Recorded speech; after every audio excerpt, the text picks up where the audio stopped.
I was scrolling on TikTok one day and I saw a Technoblade edit. Peak, as usual, but then I opened the comments, and this user said that Technoblade was fighting plumbers. The term plumbers is a commonly used rage bait tactic that attempts to discredit an individual from an older era, the term originating from the GOAT debates between Michael Jordan and LeBron, where people stating that NBA players during Jordan's era literally had side jobs as plumbers. This is used as an attempt to discredit an individual by saying that the skill gap between each era is the only reason that said individual was successful. Technoblade's legacy should be considered one of the greatest in Minecraft history. His level of precision, skill, and attention to detail makes him stand out compared to the YouTubers of his time, and even the modern era of Minecraft YouTube. One of those aspects that made him so great was his PvP skill. This man was so analytical, he beat Dream, a creator that people argue was even more skilled than he was, by using the Pythagorean theorem and the hypotenuse of a triangle. Unrelated to PvP, in his Potato War series, he studied his opponent's sleep patterns, used investigative journalism, and played mind games with his enemy. Oh my gosh! He's doing a little emote on me! This was only part of the reason why a name like Technoblade was so feared in its prime. Most Minecraft YouTubers add a twist to their videos to make them more entertaining, but the most interesting part of the Technoblade video was how calculated he was, and how well he had thought everything out. This college dropout would join your server and be the smartest man on it. Pardon my glaze, but what modern era player has as much aura as Technoblade? Marlo? That commenter was most likely right about the average player being more technically skilled than a player in Techno's era. I mean, people in Michael Jordan's era probably didn't even know what an East Bay was. But this really got me thinking, what makes someone a GOAT? In this video essay, I'm going to be going into an in-depth analysis of what makes someone a GOAT. Before I can answer that though, we have to ask ourselves the question what the word GOAT means. Because when we get into the specifics, anybody can be the greatest of all time at something. Michael Jordan is one of the few people that come into mind when you think about a GOAT. In the time period that he played basketball, he was considered unstoppable. But here's the thing, if we dropped a modern day player like LeBron into Jordan's era, they'd probably be unstoppable too. That doesn't mean that Michael Jordan was a fraud. It doesn't mean that Jordan's accomplishments didn't mean anything. It means that greatness can't be measured in a vacuum. A GOAT, in the typical sense, isn't the theoretically best optimized player possible. A GOAT is someone that broke the limits of the box that they were placed in. If you took an 80s era Jordan and placed him in today's game, then he wouldn't be able to keep up. Not because he was never that good to begin with, but him extending the limits of his box recontextualized the entire game of basketball. This is where the situation gets interesting, and we can relate these same principles when we talk about Technoblade. Right now, Minecraft is in a PvP renaissance. Players like Marlo and It's Real Me are dominating Minecraft PvP in the most technical ways ever. Everyone has near infinite access to the latest skill tech, perfectly optimized hotkeys, Marlo baddie picks, and servers full of people to practice on. Oftentimes, battle IQ isn't even an aspect to fights. It just comes down to who's more technical. This is how evolution works. Techniques get better, margins for error tighten, and the standard is raised. If we drop prime 2020 Technoblade in today's modern PvP scene, hell, I think my little cousin could beat him. But if Technoblade had access to all the things that people in 2026 had, he would still be dominating. Technoblade didn't just win fights because he had a faster auto-clicker.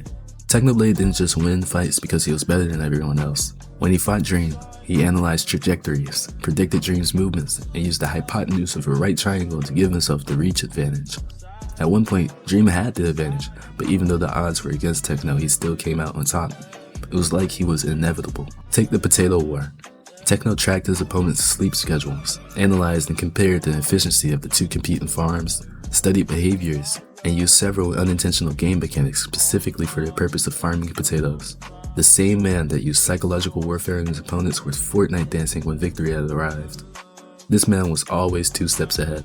He had changed the game of Minecraft before some of these modern PvPers had been in middle school. He was a master at handling himself in outnumbered fights too.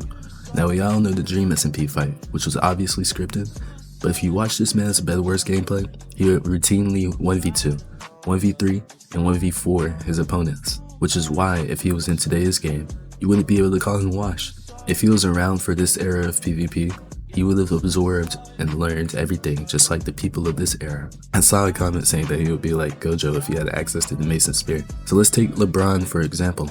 This man is 41 years old, the oldest man in the NBA, and still putting people on posters, averaging over 20 points per game. And with his 20 years of experience, he probably has the best ball IQ in the league. If this current version of LeBron had to face himself in his theoretical prime, who do you think would be better? The younger LeBron would probably win the race, but current LeBron will win the war. I'm not a LeBron fan, I swear.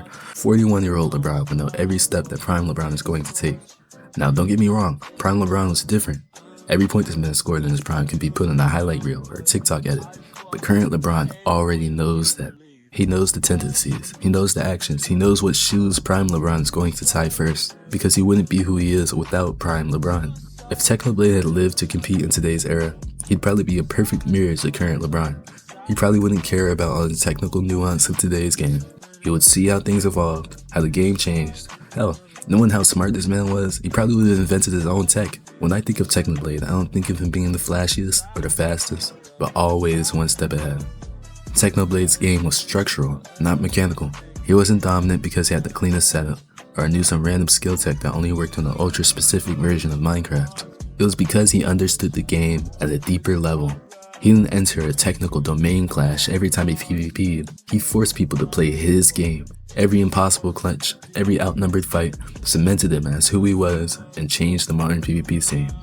If you look at some of his Bed Wars clips, then you can see exactly what I mean. Right. Oh god. Oh, it's him. Wait, weren't you a final kill? Technoblade was one of a kind. The amount of influence he had, not only on Minecraft PvP, but the game, is generational.